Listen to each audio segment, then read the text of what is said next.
So my name is Wade Olette. I play in the band Riners. I play guitar and I sing and write the music. I'm Mike Noble. I play bass in a local Vancouver band called Young Pacific. And I'm also a radio student at BCIT in my second year. I'm the music director and on-air personality for the radio station Evolution 107.9. My name is Matt the Brat. I'm 21 years of age. I'm a b-boy, Westside Kings represent. I'm also a music producer slash songwriter. I know that it was a rehash of SOPA after that failed to come to fruition back last year, I believe. It's the death to corporate music as we know it.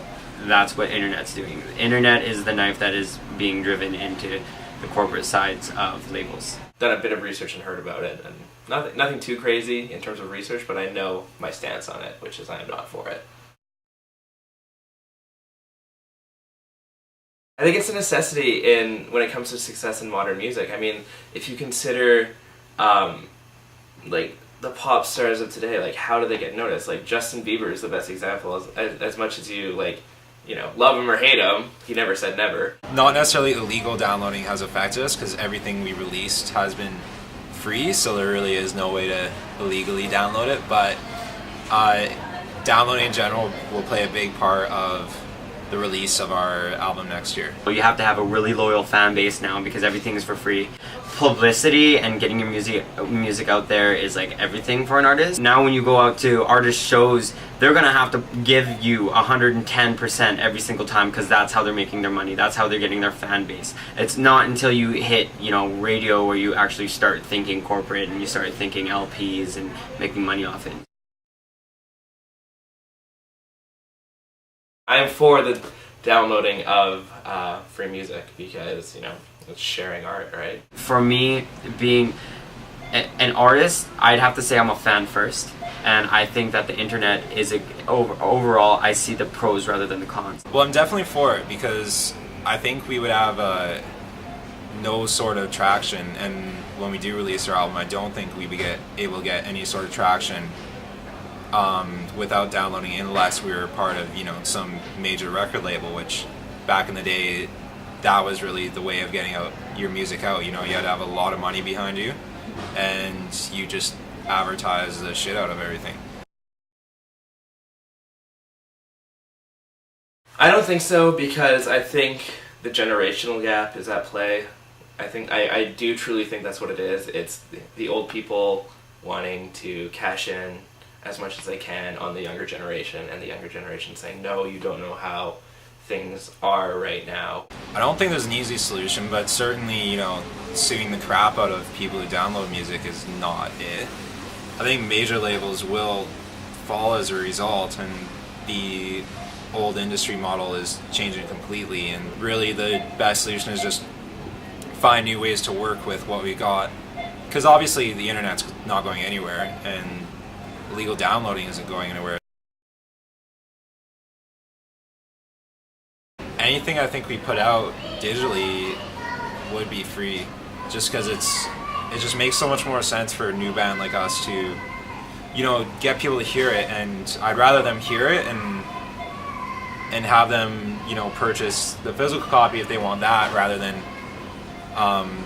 making them pay up front and them not being able to hear the music at all. Because really that's the more important thing for me, just having people hear it, and if they like it, that's cool. Personally, I'm actually working on an EP right now, and it's going to be a free download. It's going to be straight up free. The best way to get people to listen is to actually put time into it. So it really comes down to, if you want to make money, you got to spend the money. You would probably do a free online album, like free downloads. The big example that comes to my head in terms of donations and stuff like that is Radiohead when they released In Rainbows, right? Like they were free of their record label restrictions, and they just said, hey, here's our album, pay what you want, right? And some people got it for free, and some people paid like $500 for it because they're huge Radiohead fans. Your main source of income as a band does come from playing shows and going on tour, and that is completely different than selling a bunch of records. The thing about the internet in terms of how it's affected music and music distribution is that it's so much easier to get yourself out there, but at the same time it's also so much easier for everyone else to get themselves out there. If you go back, like, before YouTube came around, before all that stuff came around, MySpace, whatever, it was hard. You had to get your city, not just people that, you know, might click on you because it went viral, because of, you know, viral YouTube videos, you know, because of a cool video, or because, you know, a popularity contest.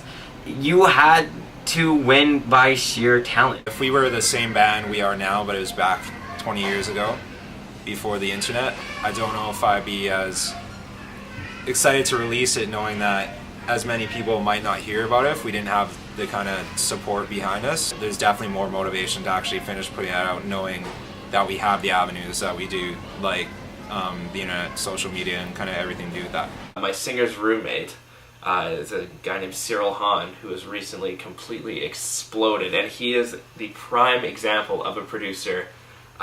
Completely, like, he's a prime example of a modern producer and this entire internet culture. Basically what he did is he remixed a song. He remixed Say My Name by Destiny's Child, and he did a really good job of it. Like, it's sick.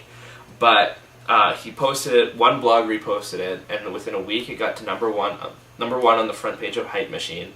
And then Diplo spanned it on BBC One. Then the XX reposted it on their Facebook page, and then the XX played it on BBC One, and it keeps rotating through. He got like 2,000 Facebook fans in like a week, and it's just and now he's like signed to a management label. Like XL Recordings has been emailing him. I'm not sure if I'm allowed to say that, but like he's been having contact with record labels, and he wants to and people want to sign him and stuff. And it was all because he just was bored one day and remixed this song, and it went popular. And that is a prime example of like what the music industry is like today.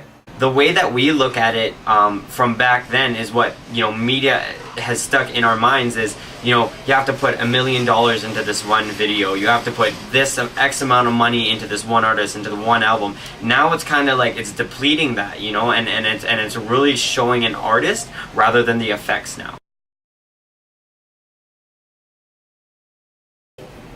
Shoot. Yes, I still buy albums, but I'll tell you now that it's not as much as I used to. Albert King was probably the last record that I bought, and that was like a couple months ago, so it just shows how much music I probably download. Most of it, yes. I buy a lot of CDs still, just because I think there's something to be said for having kind of the tangible physical copy in your hands. I usually won't go download a whole album. Like I said, I'll usually buy it. It's just kind of individual tracks where I don't really want the rest of the album.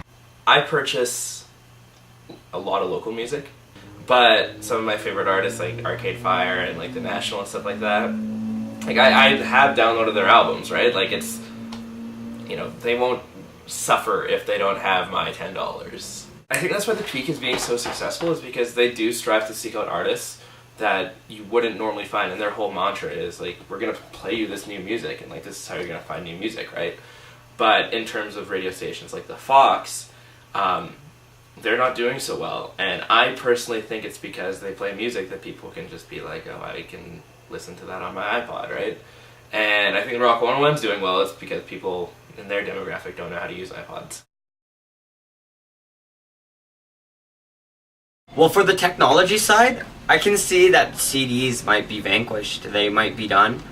They might be collected as records are. With a lot of newer bands who are really just getting this crazy exposure when they're releasing their music, and they don't have record labels, or at least major record labels, backing them.